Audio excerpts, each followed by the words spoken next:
संजय प्रसाद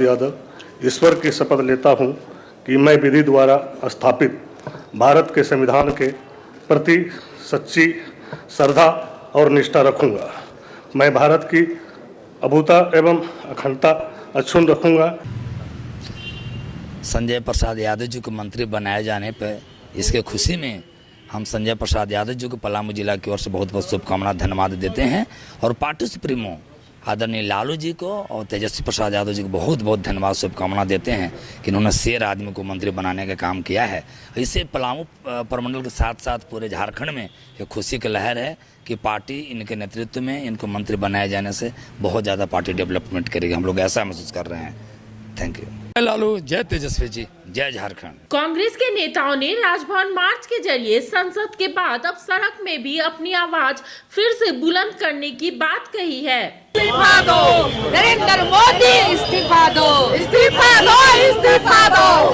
राहुल सोनिया जिंदाबाद, जिंदाबाद, जिंदाबाद। राहुल सोनिया जिंदाबाद,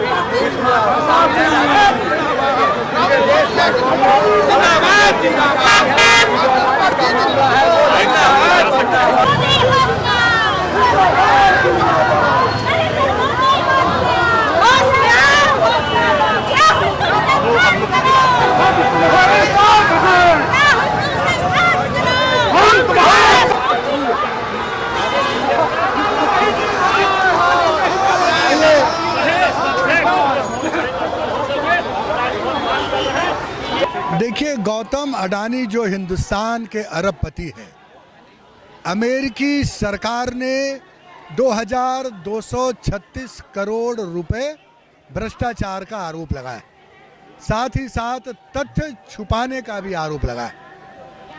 देश यह जानना चाहती है कि गौतम अडानी के मुद्दे पर भारत सरकार का क्या स्टैंड है।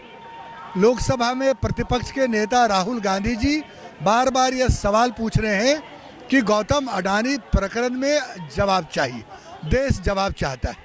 दूसरा, 3 मई 2013 से मणिपुर हिंसा की आग में जल रहा है, वहाँ के लोगों का जीना दुश्वार।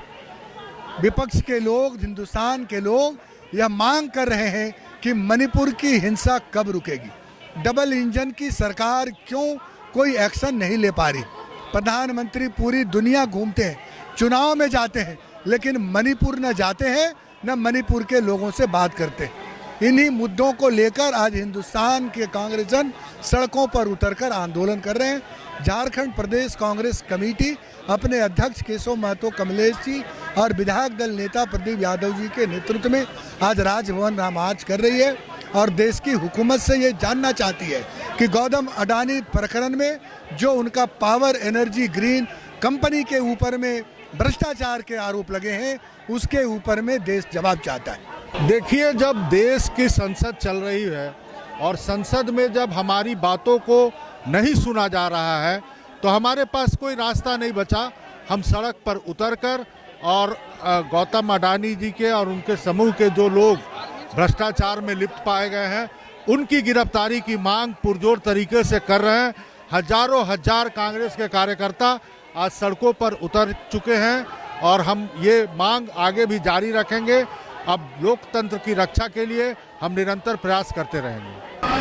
ये जो केंद्र सरकार का तानाशाही है, ये जो मोदी और अडानी जी भाई भाई मिल करके देश बेच करके मलाई खा रहे हैं, जो उसके विरोध में आज हम लोग उतरे हैं। हम लोग लगातार इस चीज का मांग कर रहे हैं कि आप लोग न्यूट्रल होइए, मणिपुर पर बोलिए, लेकिन मणिपुर पर इनका मुंह नहीं खुल रहा है। मणिपुर पर माँ नहीं बोल रहे हैं, लेकिन माँ से मनी जरूर कर रहे हैं, पूरा मनी समेट रहे हैं पूरे भारत से। तो ये चीज का हम लोग पुरजोर विरोध करते हैं और आने वाले दिन में इससे भी उग्र हम लोग विरोध प्रदर्शन करेंगे।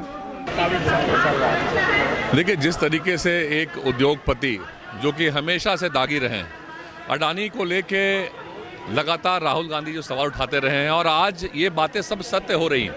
आप देख रहे हैं किसी एक उद्योगपति को देश की सरकार प्रमोट करती है, हर जगह उसको अनफेयर तरीके से प्रमोट करती है और अमेरिका में कहीं दूसरे विश्व के अलग अलग देशों में जब उस पर उंगली उठती है, उसके बावजूद भी केंद्र की सरकार कभी उस पर कुछ बोलती नहीं है।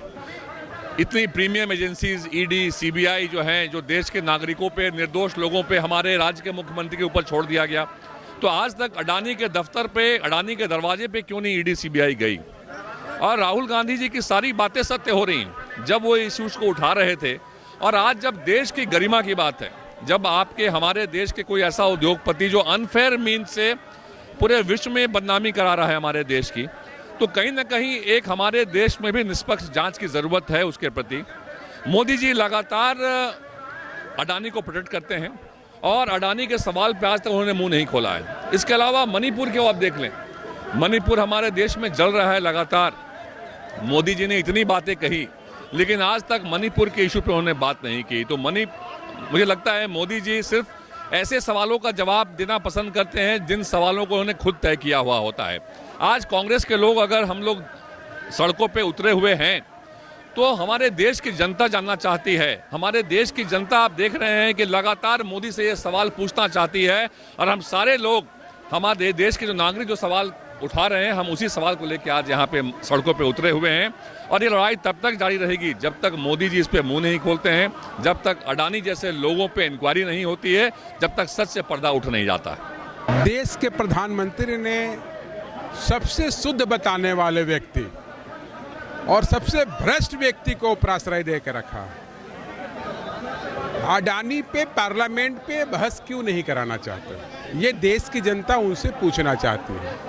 मणिपुर पे कितनी हत्याएं हो रही है, हमारी बहनों को लंगा करके वहां घुमाया जा रहा है, उस पर भी प्रधानमंत्री चुप रहते हैं और पानी को पारस बताते हैं। तो देश उनकी झूठी बातें, उनकी झूठी करनी, उनके झूठे कार्यों को समझ गई है।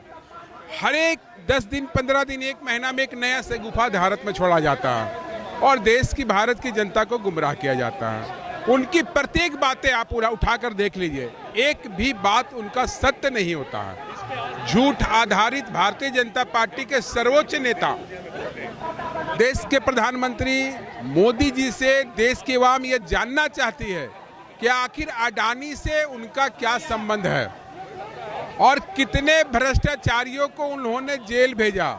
जो भ्रष्टाचारी होते हैं उनके गोद में चले जाते हैं। और मुझे लगता है कि आज़ादी के बाद पहली बार ऐसा सरकार बना है 14 के बाद कि सबसे भ्रष्ट सरकार इस देश में देखी जा रही है। जिस दिन इनकी सत्ता जाएगी, इन्होंने 1, 2, 5, 10 को जेल भेजा है झूठे केस में फंसाकर।